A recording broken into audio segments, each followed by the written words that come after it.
நான் வணக்கம் சொன்ன நீங்கள் வந்து எப்பயாவது தான் இந்த சந்தர்ப்பத்தை ஏற்படுத்திக்கிறேன். அது வந்து ஏட்டாப்புக்கு மேலே ஏதோ ஒரு கிரேட் இருந்ததுன்னா அதுக்கு மேலே வீணை சென்றார். உங்களுடைய இசை உலக புகழ் பெற்றது. நம்ம புதுச்சேரி ரொம்ப லேட்டாக கலைமாமலை கொடுத்து அவங்கள கௌரவிச்சிருக்கிறாங்க. அது இல்லாமல் பல ஆண்டுகளாக நம்ம புதுச்சேரி வானொலி நிலையத்தில் நிலைய கலைஞராக மதியானம் அந்த 12:40 நியூஸ் முடிந்தவொடனே உங்களுடைய இசை நேற்று வந்தாங்க லலிதாம்மா அவங்களுடைய வயலின் இசை, உங்களுடைய வீணை இசை, உஷாக்கார வயலின் இசை எல்லாம் தொடர்ந்து ஒழிச்சிட்டு இருக்கோம். முன்பெல்லாம் இப்போது அது அந்த இது எஃப்எம் ஆகிடுச்சு.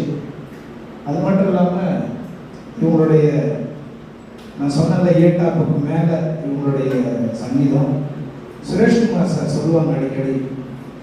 அது எப்படின்னா ஒரு குழந்தை வந்து நல்லா இருக்கணும்னா அது வந்து நல்லவங்களோட பழகணும் அப்படின்னு சொல்லுவாங்க. நல்ல வார்த்தைகளை கேட்கணும். அது மாதிரி நம்ம சங்கீதத்துறையில் வந்து நல்ல சங்கீதம் கேட்கணும்னு சொல்லுவாங்க இல்லைங்களா? சார் அடிக்கடி சொல்லுவாங்க நல்ல சங்கீதத்தை நம்ம கேட்கணும், நல்ல சங்கீதத்தை சுவாசிக்கணும் அப்படின்னு சொல்லுவாங்க. அவர் விதைத்த விதையை உங்களுக்கே விதைக்கிறேன். அதனால் வந்து நம்ம வந்து என்ன வேணாலும் நம்ம ரசிக்கலாம், திரைப்பட பாடல் ரசிக்கலாம், வாசிக்கலாம், என்ன செய்யலாம். ஆனால் ஒரு நாளைக்கு 1 மணி நேரம் 1/2 மணி நேரமாவது நல்ல சங்கீதத்தை கேட்கணும்.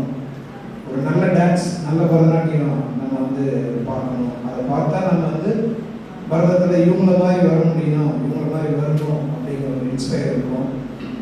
அது மாதிரி உள்ளாண்டுகளாகவே அவங்களுக்கு எது தெரியுமோ தெரியாது, அது எனக்கு தெரியாது. ஆனால் வீணை மட்டும் அவங்களுக்கு அதான் அவங்களுடைய வாழ்க்கையே அப்படிங்கிற மாதிரி பெரியவங்களாம் பேசுகிறேன். நானும் ஏன் வந்தேன்னா, நாங்கள் சின்ன பிள்ளையா இருக்கிற காலத்திலேயே மேடம் கேட்போம், மேடம் எனக்கு வந்து கச்சேரி வாங்கிக்கிறோம் வருவீங்களா மேடம் அப்படின்னா.